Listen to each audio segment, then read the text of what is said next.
শুরু হলো ঐতিহ্যবাহী দক্ষিণেশ্বর উচ্চ বিদ্যালয়ের বিজ্ঞান প্রদর্শনী, চিত্র প্রদর্শনী এবং খাদ্য মেলা। বিদ্যালয়ের ১৫০ বছর পূর্তির উৎসব উপলক্ষে সারা বছর ব্যাপী উদযাপনের অঙ্গ হিসেবে ১৮, ১৯ এবং ২০ জানুয়ারি এই ৩ দিন এই মহাযজ্ঞের আয়োজন।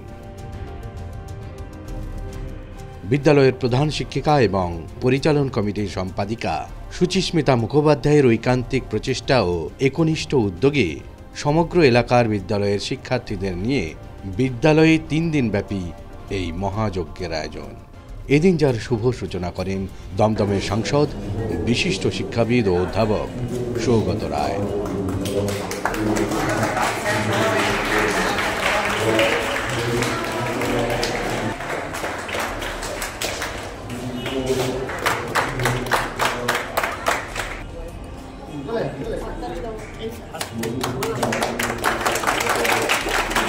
এছাড়াও উদ্বোধনী অনুষ্ঠানে উপস্থিত ছিলেন স্থানীয় কাউন্সিলর নবীন ঘোষাল, বিদ্যালয়ের পরিচালন কমিটির সভাপতি প্রসূন ব্যানার্জি প্রমুখ।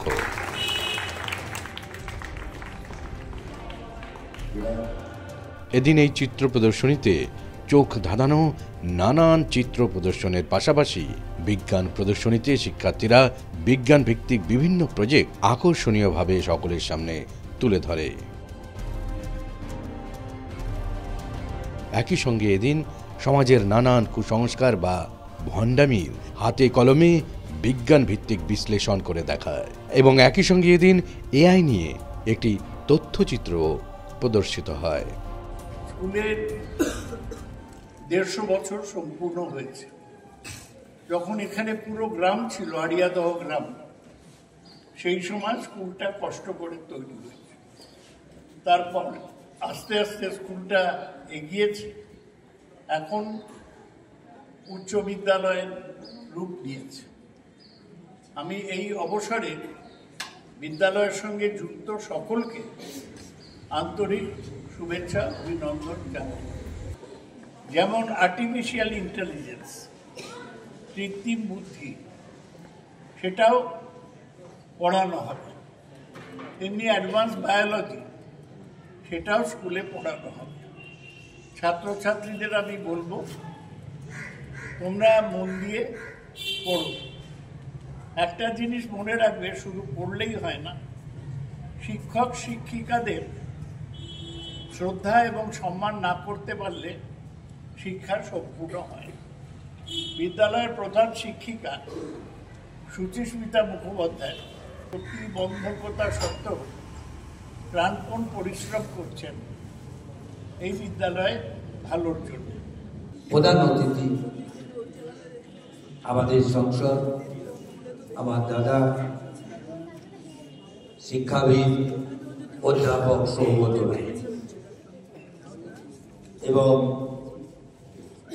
এই বিদ্যালয় আমি নিজে স্টুডেন্ট ছিলাম। এই বিদ্যালয়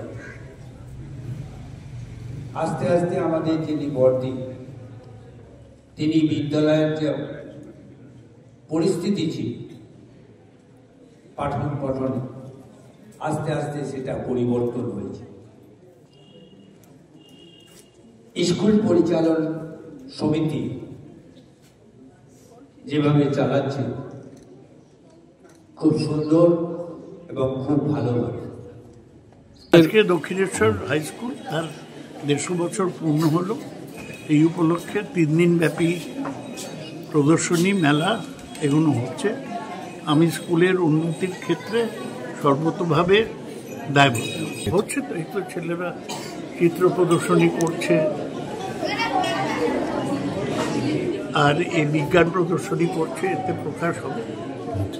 বিজ্ঞান মেলা আরো উপরে প্রদর্শনী হচ্ছে, স্কুলের স্টুডেন্টরা করছে খুব ভালো, খুব সুন্দরভাবে, এবং স্টুডেন্টরা যে এত সুন্দরভাবে করেছে, তা চিত্র প্রদর্শনী এগুলো করছে, এতে স্কুল যে অনেক ভালোভাবে চলছে এটা প্রমাণ করে।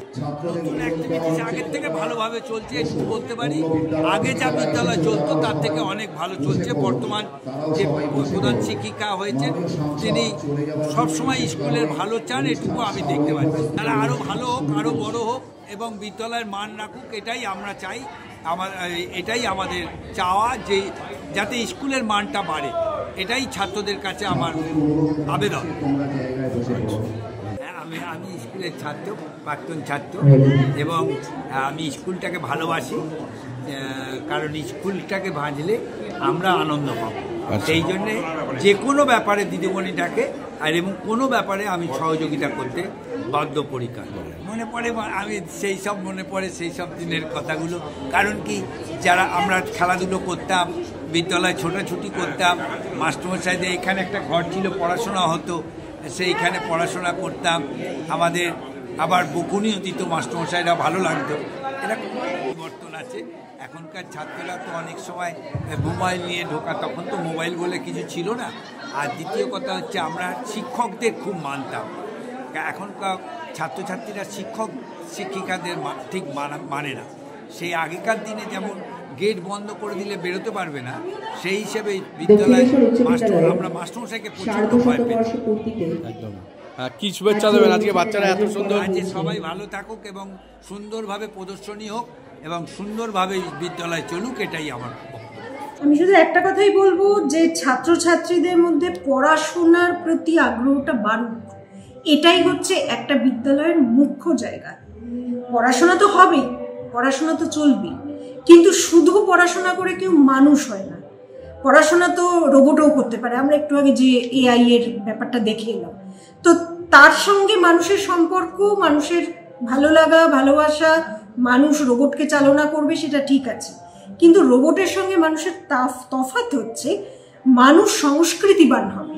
একটা ভালো গান শুনে তার যখন চোখে জল আসবে, যখন সে আনন্দে হাততালি দিয়ে উঠবে, একটা যখন সুন্দর ফুল দেখে, কবিতা পাঠ শুনে, মঞ্চস্থ অভিনয় দেখে একজন খুব প্রশংসা করে বা তার রিপারকেশন সে দেয়, এখানেই হচ্ছে কিন্তু যন্ত্রের সঙ্গে মানুষের তফাৎ। কারণ মানুষ ইমোশনাল, ইমোশনকে কেনা খুব মুশকিল। এই ইমোশনের জায়গাটা কিন্তু তৈরি হয় বিদ্যালয়গুলোতে। হ্যাঁ, পরিবর্তিত পরিস্থিতি থাকবে, পারিবারিক পরিস্থিতি থাকবে, সবই থাকবে। আর 5 জন স্টুডেন্টের সঙ্গে হাতে হাত রেখে দলবদ্ধভাবে কাজ করবে, সেটা কিন্তু স্টুডেন্টের একটা শিক্ষা। এই শিক্ষা কিন্তু সে পরিবারে যতটা পায় তার থেকে বোধহয় বেশি পায় বিদ্যালয়ে। এই সহবত, এই সহমত, এইটা গড়ে ওঠা, এটা কিন্তু খুব জরুরি। এবং আজকের দিনে যদি স্ট্যাটিস্টিক্স আমরা নিই, এই কথাটা অস্বীকার করতে পারছি না যে বিদ্যালয়গুলিতে সায়েন্সে পড়ার আগ্রহ, প্রবণতা কিন্তু বাচ্চাদের মধ্যে কমে গেছে। তার তুলনায় তারা কিন্তু সেই দিকে অনেক বেশি ঝুঁকছে, যে ধরনের শিক্ষা লাভ করলে একটি বাচ্চা তাড়াতাড়ি প্রফেশনে ঢুকতে পারে। অর্থাৎ বিজ্ঞান ভিত্তিক আলোচনা, বিজ্ঞান ভিত্তিক যে বিভিন্ন কার্যক্রম, সেগুলোকে গুরুত্বহীন করে ভাবছে কিছু স্টুডেন্ট। এটা কিন্তু ঠিক না, কারণ বিজ্ঞান হচ্ছে অগ্রগতির চাকা। চাকা যদি থেমে যায় তাহলে যেমন একটা রথ চলতে পারে না, সমাজও কিন্তু তাই। বিজ্ঞানকেও পড়তে হবে এবং সমস্ত কিছুর পেছনেই কিছু না কিছু বৈজ্ঞানিক কারণ রয়েছে, সেটাকে অনুসন্ধান করতে হবে। সেই ব্যাপারে আগ্রহী হতে গেলে বিজ্ঞান নিয়েই পড়াশোনা করতে হবে। আর বিজ্ঞান কিন্তু একটা মেলা, 3 দিনের একটা অনুষ্ঠান বা নিজেদের মধ্যে আলোচনা, সেটা নয়। বিজ্ঞান মানে হচ্ছে আমাদের প্রতিদিনের কাজে। যেমন আমরা একটা ঘরে একটু আগে দেখে এলাম, খুব ভালো লাগলো আমার, সেটা হচ্ছে অলৌকিক নয় লৌকিক, এই একটা নামকরণ দিয়ে ওরা একটা জায়গায় বিভিন্ন কথা বলছে, বিভিন্ন পরীক্ষা করে দেখাচ্ছে। অর্থাৎ কিছু সুপারস্টেশন, কিছু অবৈজ্ঞানিক কার্যক্রমকে ধর্মের ভয় দেখিয়ে মানুষের দুর্বলতাকে অকুপাই করে কিছু মানুষ বিজনেস করছে, কিন্তু সেগুলোর পেছনে রয়েছে বিজ্ঞান। সেইটা ধরিয়ে দেওয়ার জন্য কিন্তু দেখলাম আমি আমাদের বিদ্যালয়ে 4-5টি ছেলে, তারা কিন্তু খুব চেষ্টা করছে, সেগুলোকে বলছে, মানুষের কাছে মনোগ্রাহী করে তুলছে। এই যে প্রয়াসটা আমার মনে হয়েছে খুব ভালো। এই প্রয়াসটা আমি চাইব সমস্ত বিদ্যালয়েই আসুক এবং বিদ্যালয়গুলিতে এরকম ধরনের বিজ্ঞান মেলা, চিত্র প্রদর্শনী মেলা, একটু খাদ্য, যে যেরকম আর কি নিজে ফুড স্টল দিতে পারে, নিজেরা একটু বানিয়ে নিয়ে এলো, নিজের একটু হাতের কাজ করেছে সেটা একটুখানি প্রদর্শিত করলো, সেগুলো কিন্তু দরকার। তাহলে এই পড়াশোনা নামক যে চার দেয়ালের মধ্যে একটু একঘেয়েমি, একটু সেখানে একটু শাস্তি, একটু মুখস্থ করা, একটু পরীক্ষা পদ্ধতি, তারই মধ্যে যেন একটু অন্যরকম প্রাণ সঞ্চার হয়। এটা হচ্ছে আমার নিজস্ব মত। সেই মতে বিশ্বাস করি বলেই আমি এই চিত্র প্রদর্শনী, বিজ্ঞান প্রদর্শনীর ব্যবস্থা করেছি। তো আপনারা সবাই আসুন, আপনাদের সবার দর্শক হিসেবে আপনারা এলে তাহলে আমাদের ছাত্ররা খুব অনুপ্রাণিত হবে। এবং এখানে কিন্তু শুধু দক্ষিণেশ্বর উচ্চ বিদ্যালয় নয়, এখানে আরও একাধিক স্কুলের বাচ্চারাও কিন্তু যোগদান করেছে এবং আজকে অনেক স্কুল পার্টিসিপেট করতে পারেনি। তাদের প্রধান শিক্ষক শিক্ষিকারা বলেছেন যে আগামীকাল তারা আসবেন। আগামীকাল রোববার আছে, সেই কারণে তারা হয়তো পার্টিসিপেন্ট বাড়াবেন। আর কিছু কিছু ব্যাপার আছে, যেমন আমাদের জানুয়ারি মাসটা তো শীতকাল, আমাদের ওয়েদারটা খুব ভালো থাকে, অনেক স্কুলে স্পোর্টস আছে, অনেক স্কুলে নিজস্ব পুরস্কার বিতরণী অনুষ্ঠান আছে। সেই সব কারণে আজকে শনিবার বা পরশু সোমবারটা হয়তো কিছু বিদ্যালয়ে আসতে পারছে না, কিন্তু আগামীকাল আমাদের কিন্তু আকর্ষণ আরও বড় থাকবে। এবং এই বিজ্ঞান প্রদর্শনীর সঙ্গে আমাদের 30শে আগস্ট 2024 একটি আঁকিবুকি 2024 একটা প্রতিযোগিতা হয়েছিল। এলাকার সমস্ত ছাত্রছাত্রী আঁকার স্কুল থেকে স্বতঃপ্রণোদিত হয়ে এখানে পার্টিসিপেট করেছিল, প্রায় 154 জন। এবং তাদের মধ্যে থেকে যারা সম্মানিত হয়েছে, যাদের ছবি আমাদের খুব ভালো লেগেছে, তাদেরকে কালকে আমরা পুরস্কার দেব। আপনাদের সবার কাছে আমার নিবেদন, আবেদন যে আপনারা আসুন, একটু যোগদান করুন বাচ্চাদের উৎসাহ দেওয়ার জন্য, কারণ আপনার আমার ঘরের ছেলে মেয়েরাই কিন্তু এগুলো প্রদর্শিত করছে। আমি যদি আজকে পড়ছি, 1 বছর পরে উগড়ে দিচ্ছি, এটাই আমার পরীক্ষা হয়ে থাকে, তাহলে সেই পরীক্ষা, সেই শিক্ষা, সেই ডিগ্রি, সেই সার্টিফিকেটের পাতাগুলোতেই আবদ্ধ থাকে। একটা মানুষ পরিপূর্ণ হয় তখন যখন সে শিক্ষাটাকে আত্মস্থ করে। শিক্ষা মানে কি? শিক্ষা মানে তো আমার অন্তরের বিকাশ। তাহলে আমার অন্তর বিকাশিত হবে কখন? যখন আমি থিওরির সঙ্গে প্র্যাকটিক্যালটাকে মেলাতে পারবো। এই যে বাচ্চাগুলি এসেছে এবং চতুর্দিকের বিভিন্ন স্কুল থেকে এসেছে এবং তারা থিওরির সঙ্গে প্র্যাকটিক্যালটাকে সুন্দর করে বোঝানো আমাদের চেষ্টা করছে, এটা আমাদের কাছেও খুব আকর্ষণীয় এবং বাচ্চাদের কাছেও।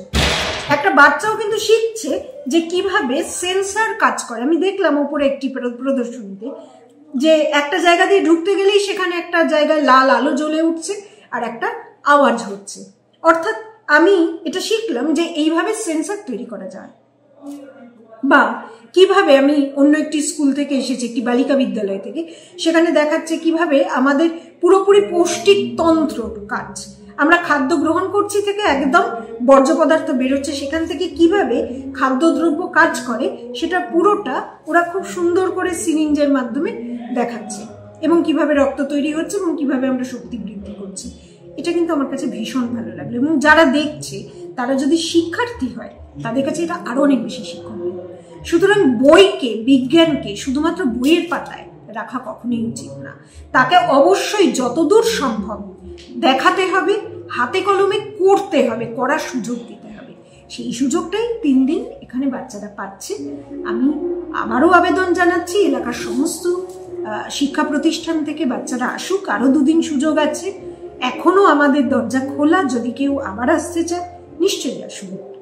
এবং আপনারা যারা শিক্ষক শিক্ষিকা তারাও সঙ্গে করে নিয়ে আসুন, অভিভাবক অভিভাবিকারাও আসুন। আপনাদের সবার প্রয়াসে তবেই কিন্তু এত বড় একটা প্রয়াস সার্থক হবে। আমি এটাই বলবো, বহু বছর পরে বিজ্ঞান মেলা, একটা বিজ্ঞান সংগঠন থেকে, বিজ্ঞান সংগঠন বা আগামী শতাব্দী এরা আগে করতো এই অনুষ্ঠানগুলো, বিজ্ঞান মেলা। তো আমরা আবার এই জায়গাটাকে ফিরিয়ে আনার চেষ্টা করেছিলাম স্কুলের তরফ থেকে, বিদ্যালয়ের 150 বছর উপলক্ষে, যে বিজ্ঞান মেলাটা আবার সমস্ত স্কুলগুলোকে নিয়ে হোক এবং মানুষের সামনে ঘরোয়া বিজ্ঞানগুলোকে, বিজ্ঞানের যে ঘরোয়া পদ্ধতি বা মানুষের সামনে বিজ্ঞানগুলোকে তুলে ধরা, সেইগুলোকেই আমরা দেখানোর চেষ্টা করেছিলাম বাচ্চাদের দিয়ে। এবং আমাদের এখানে খুব ভালো একটাই হচ্ছে আগামীকাল থেকে আর কি, রবিবার সোমবার 2 দিন আমরা টেলিস্কোপ, আজকেও চলে এসেছি আমাদের টেলিস্কোপে গ্রহ নক্ষত্র দেখাচ্ছি, আমরা মহাকাশ দেখাচ্ছি। তাছাড়াও AI এর ওপরে একটা খুব ভালো শো করেছেন স্যারেরা এবং রিসেন্ট ছাত্ররা মিলে। তাছাড়া লৌকিক অলৌকিক প্রোগ্রাম বা অন্যান্য প্রোগ্রামগুলো খুব ভালো বাচ্চাগুলো করছে, এটা আমিও নিজে দেখলাম এবং ভালো লাগে এবং গর্ববোধ হয় আমরা এই স্কুলের একটা ছাত্র।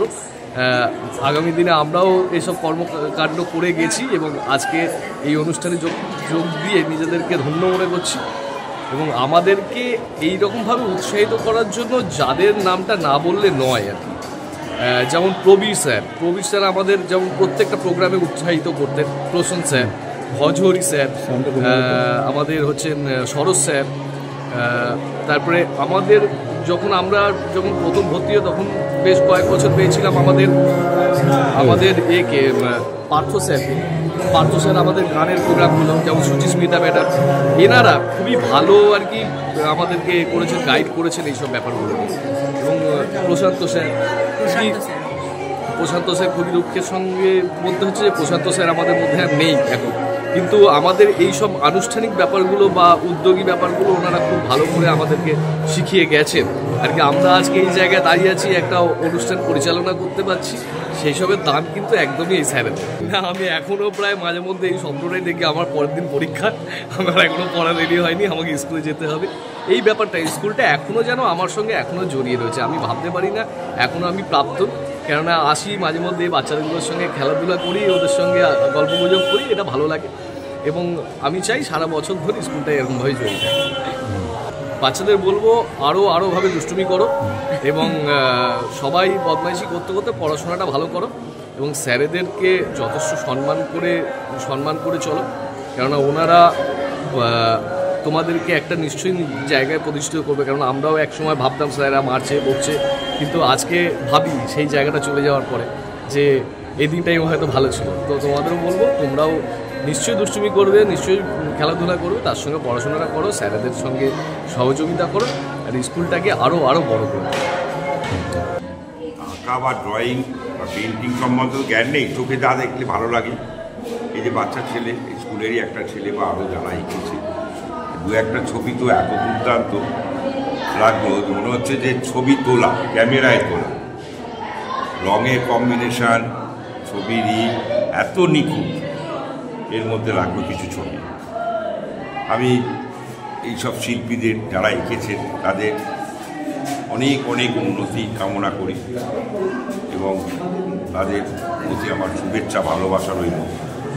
এইখানে যারা এঁকেছে, ছোটো ছেলেও যারা আছে, স্কুলেরই একটা ছেলে আছে, সেও দেখছি সামনে দাঁড়িয়েছে, আরও যারা এঁকেছে এদের আরও উন্নতি কামনা করি, অনেক বড় হয়, পড়াশোনার সঙ্গে যেন নাম রোশন হয় বলে আনিয়া হয়।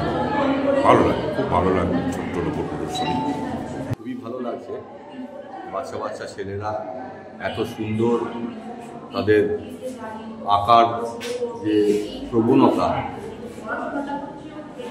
যে বয়সে যে ছবিটা ওরা আঁকছে সেই বয়সের তুলনায় ছবিগুলো অত্যন্ত প্রাঞ্জল।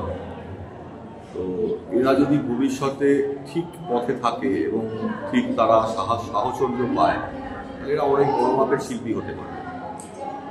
তো আমরা চেষ্টা করব বিদ্যালয়ের পক্ষ থেকে ওদেরকে এই রাস্তাতে আরও এগিয়ে দিতে। বিদ্যালয়ের অন্যতম একটা প্রধান কাজ যে কোন ছাত্রের কোন দিকে ন্যাক বেশি, সেটাকে বার করে নিয়ে এসে সেই ছাত্রকে সেই দিকে এগিয়ে দেন। তো সেটা আমরা চেষ্টা করি। শুভেচ্ছা নতুন করে দেওয়ার মতো কিছু নেই, প্রচুর ভালোবাসা, অনেক শুভেচ্ছা ওদের জন্য, ওরা অনেক বড় হোক, এটাকে লক্ষ্য রেখেই তো স্কুলগুলো চলছে। প্রত্যেকটা সমাজের প্রত্যেকটা ছাত্রকে, প্রত্যেকটা শিশুকে যাতে সঠিক পথ প্রদর্শন করা যায়, তার জন্যই তো বিদ্যালয়গুলো চলছে। তো সেটাই আমরা করছি।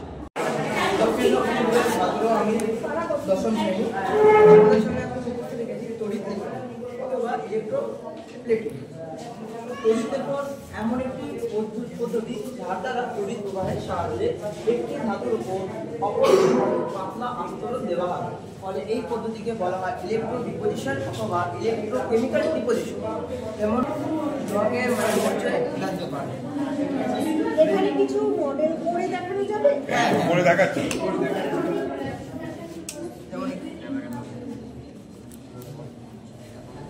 এটা কিসের উপর তোমরা বলা? এটা তামার পাত আর লোহার প্লেট।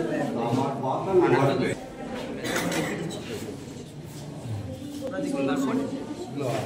কোনটা তামার পাত? ওইটা তামার পাত, আর এটা হচ্ছে লোহার প্লেট, তার উপর আস্তরণটা পড়েছে, আর এটা কপার সালফেট। ওইটা তামাটা গিয়ে লোহার উপর পড়েছে। হ্যাঁ হ্যাঁ, আস্তরণ তামার উপরে লোহার আস্তরণটা পড়ছে না।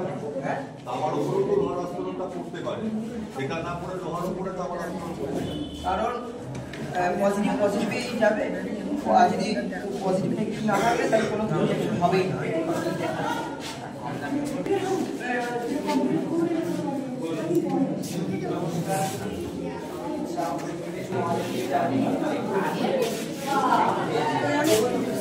চলে যাবো।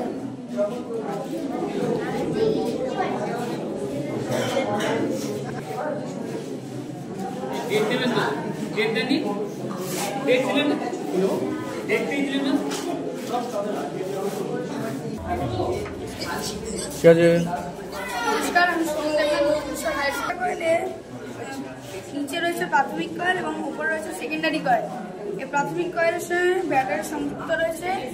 এর মধ্যে যে নিম্ন ভোল্টের কারেন্ট উৎপন্ন হচ্ছে সেটি সেকেন্ডারি কয়েলের কারেন্টের সঙ্গে ফ্রিকোয়েন্সির সঙ্গে ম্যাচ করে একটা চৌম্বকীয় আবেশ তৈরি করছে এবং তার জন্যই এই যে কোনো লাইট, যেমন এই টিউবটা এখানে আনলেই এটা জ্বলে উঠবে।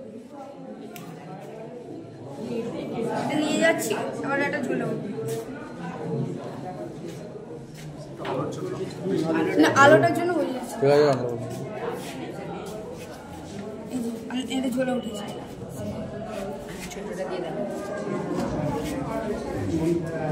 সেন্সার লেজার করছে, তো এইখানে মানে সাইলেন্টটা কম হচ্ছে। যেই কোনো ব্যক্তি এন্টার করে রেখেছে, এটা জুড়ে জুড়ে আওয়াজ হবে, তাতে আপনি বুঝে যাবেন কি কোনো আননোন পারসন আমার ওই প্রাইভেট জিনিসের কাছে যাচ্ছে বা ওটা নিতে যাচ্ছে। এটাই চাই আমাদের প্রজেক্ট। এটা আমাদের মানুষের পৌষ্টিক খাদ্য। প্রথমে আমরা মুখবিবরের সাহায্যে খাদ্য গ্রহণ করি। খাদ্য মুখবিবরের মধ্যে দিয়ে গ্রহণ করার পর মুখবিবরে উপস্থিত দাঁতের সাহায্যে সেই খাদ্যকে চিবিয়ে ছোটো ছোটো টুকরোতে পরিণত করি। মুখবিবরে বিভিন্ন উৎসেচক থাকে, লালা গ্রন্থি থাকে, যেমন প্যারোটিড গ্রন্থি, সাব ম্যান্ডিবুলার গ্রন্থি, সাবলিঙ্গুয়াল গ্রন্থি। সেখান থেকে টাইলিন নামক উৎসেচক করতে হয়। টাইলিন উৎসেচক সেদ্ধ শ্বেতসারকে পরিপাক করে এবং সব বাকি খাদ্য গলবিল এবং রেশনারির মধ্যে দিয়ে পেরিস্টলোসিস চলনের মাধ্যমে পাকস্থলীতে এসে পৌঁছায়। পাকস্থলীতে প্রোটিন এবং ফ্যাট জাতীয় খাদ্যের পরিপাক হয়, আর তারপর অগ্নাশয় ও শান্তিগ্রাসের মাধ্যমে মিশ্রিত খাদ্য আরও পরিপাচিত হয়। তারপর সেই খাদ্য ক্ষুদ্রান্তে এসে পৌঁছায় এবং ক্ষুদ্রান্তে অ্যামিনোলাইটিক উৎসেচক, লাইপোলাইটিক উৎসেচক এবং প্রোটিওলাইটিক উৎসেচকের মাধ্যমে খাদ্য সম্পূর্ণরূপে বাচিত হয় এবং সেই খাদ্য ক্ষুদ্রান্তের ভিলাইয়ের সাহায্যে শোষিত হয়। কিন্তু যে খাদ্য অপাচ্য রয়ে যায় সেই খাদ্য ক্ষুদ্রান্ত থেকে বৃহদন্তে যায় এবং বৃহদন্তের পোলনে একটি বিশেষ প্রক্রিয়ায় মলে পরিণত হয় এবং মলাশয়ে সাময়িকভাবে জমা হয়। আমাদের স্নায়ুর মাধ্যমে মলাশয় যখন মল দ্বারা পরিপূর্ণ হয়ে যায় তখন স্নায়ুর মাধ্যমে আমাদের মস্তিষ্কে বার্তা যায়। মস্তিষ্কে আজ্ঞা দিলে তবে মলাশয় থেকে মল পায়ু এবং পায়নালী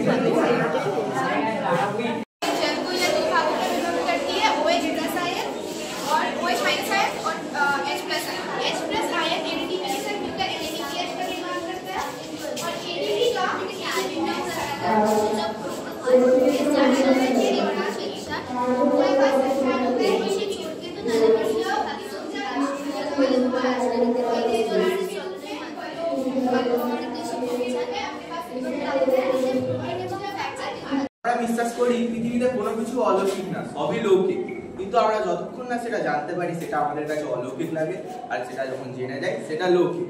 এরকমই কিছু অসাধু মানুষ ধর্মের নামে আমাদের চোখে ফাঁকি দিয়ে চলেছে। তারা ধারণা করে তাদের কাছে কিছু অলৌকিক শক্তি আছে, কিন্তু আমরা সেটা বিশ্বাস করি না। তো তাদের কিছু এই অলৌকিক শক্তি আছে, পর্দা ফাঁস করতে চলেছি আমরা।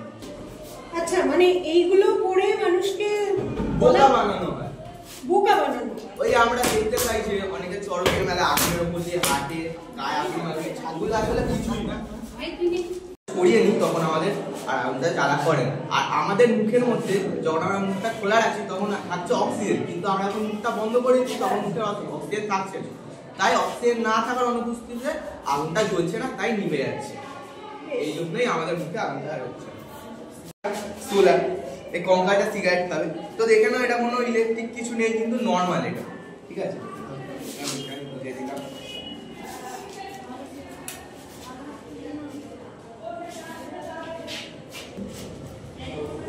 সিগারেটটা খাচ্ছে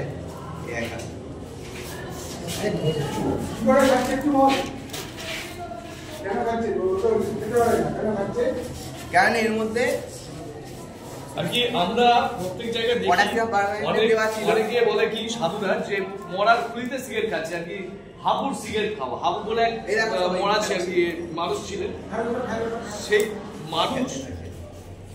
সেই মানুষটা মারা যাওয়ার পরে তার আর কি প্রচন্ড নেশা ছিল সিগারেট। তো প্রত্যেক সাধু ওই যজ্ঞ করার আগে পুজো করার আগে ওই সিগারেট খাওয়া বলা হয় যে মরাটা মরার কুলিতে সিগারেট খাচ্ছে, ভূতে সিগারেট খাচ্ছে। ভূতে সিগারেট যে কোনো দেখবেন সিগারেট খেলে কি হয়, যতক্ষণ টান দিচ্ছে ততক্ষণ আগুনটা জোরে হচ্ছে। তো দেখলেন যখন জোর হয়ে আগুনটা জ্বলছে বা সে টানছে হয়ে যাচ্ছে ধোঁয়া উঠছে, তো একটা মরার কুলি কি করে এরকম ভাবে ধোঁয়াটাকে টানতে পারে। তো সেটার জন্য ওরা এবারে ব্যাখ্যাটা দেবে কি করে টানতে পারে, এটার আসল রহস্যটা কি। মরার কুলিটা আদৌ খাচ্ছে না ওর ভেতরে অন্য কোনো কারসাজি আছে সেটা বল। সিগারেটটা কি কারসাজি ছিল? ওই তো আমরা সিগারেটটা থেকে মধ্যে ওইটা বার করে পটাশিয়াম পারম্যাঙ্গানেট মিশিয়ে দিয়েছিলাম। ওইটা আপনার তারপর নিজে থেকে আগুন ধরানোর পর নিজে থেকে আস্তে আস্তে ওটা টানতে থাকে। কিন্তু পুরো পটাশিয়াম ম্যাঙ্গানেটটা দিলে হবে না, কিছুটা ওর ভেতরের মালপত্রটাও দিতে হবে। তাই ওরকম ভাবে ওরা আমাদের চোখকে ফাঁকি দিয়ে দেখায় মরার পুলিগুলো সিগারেট টানছে। এটাও কিছু হচ্ছে যখনই সিগারেটের মশলাটা জ্বলছে, জ্বলার পরে পটাশিয়াম পারম্যাঙ্গানেটটা আসার সঙ্গে সঙ্গে ওটা দাও দাও করে জ্বলে উঠছে, যেন মনে হচ্ছে সিগারেটটা টানছে। এই ব্যাপারটাই হচ্ছে। এরপরে নেক্সট ডাইনি ধরে এরকম অনেক গ্রামের দিকে আমরা এখনো দেখতে পাই কিছু ধনী মহিলা আছে, তাদের সম্পত্তি নেওয়ার জন্য কিছু লোক তাদেরকে ডাইনি বলে আখ্যা দিয়ে দেয়। তো কি করে তারা কি করে দেখায়, তাদেরকে পিটিয়ে মেরে দেয়, তারা প্রমাণ করে যে তারাই ডাইনি। এরকম কিছু ট্রিক্স দিয়ে তাদেরকে ডাইনি প্রমাণ করে। ওটা দেখায় যে সোলাটা যার আটাটা ডুবে যাবে আর যার আটাটা ভাজবে সেই হচ্ছে ডাইনি। ডুবে যাওয়া লোকগুলো ডাইনি না, আর যারটা ভাজবে সে ডাইনি। তো দেখি আমাদের মধ্যে কে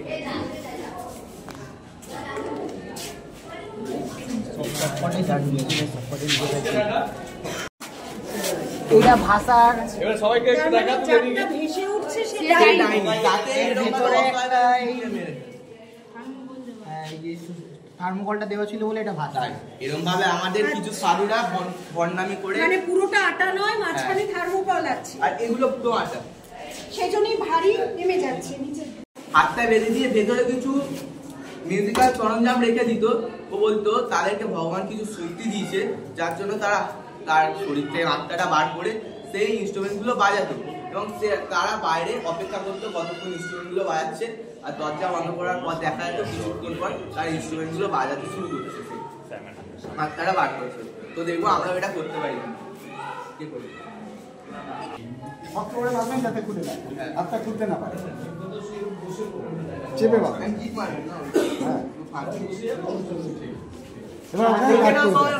আমাদের এখানে যেহেতু কোনো ঘর নেই, আমরা একটা জাস্ট পর্দা টাঙিয়ে দিলাম। হ্যাঁ,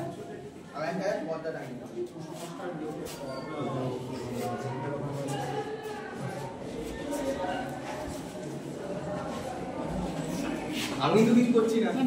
তোরা সব বাইরে বেরো, তোরা বাইরে বেরিয়ে যা, তোরা বাইরে বেরো সব। ওকে চাপা দিয়ে দাও। এবার আমরা শিশুরি চাদরটা ধরো, একটা ধরো। এবার ম্যাম দেখলেন আপনার বাঁধাটা ঠিক আছে কি? বাঁধাটা ঠিক আছে কিনা? হ্যাঁ, বাঁধা ঠিক আছে। এটা কিভাবে হলো এবার বল।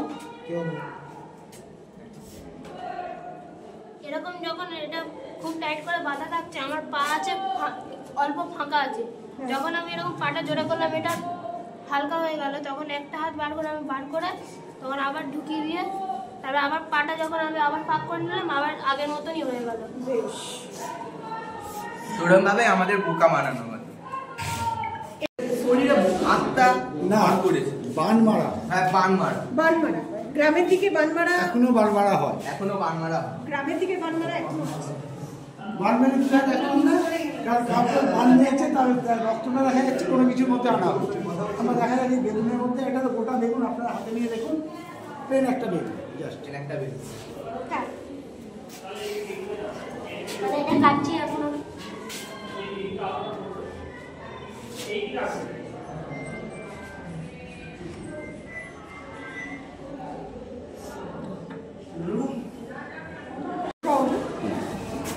এটা কি করা হয় না, সিরিঞ্জে করে রং ভরে দেওয়া হয়, কিংবা পটাশিয়াম পারম্যাঙ্গানেট ছবিতে মাখিয়ে এটাকে কাটা হয় এটাকে যদি আমরা পটাশিয়াম পারম্যাঙ্গানেট দেখি যখন কাটবো রংটা লেগে যাবে। হ্যাঁ স্বাভাবিক। লেবুতেও সেই একইভাবে করা হয়। সবকটা দেখাবো না, পরে দেখাতে পারবি না, পরে নিয়ে এইভাবেই ইয়ে করা হয়। ইতিমধ্যেই গোটা অঞ্চল তথা শিক্ষা জগতের নজর কেড়েছে দক্ষিণেশ্বর উচ্চ বিদ্যালয়ের এই অভিনব প্রয়াস। তাই শুরুর দিন থেকেই প্রদর্শনী দেখার জন্য বিভিন্ন স্কুল পড়ুয়া থেকে শুরু করে অভিভাবক, অভিভাবিকা এবং স্থানীয়দের ভিড় ছিল চোখে পড়ার মতো। Bureau report, news Bangla.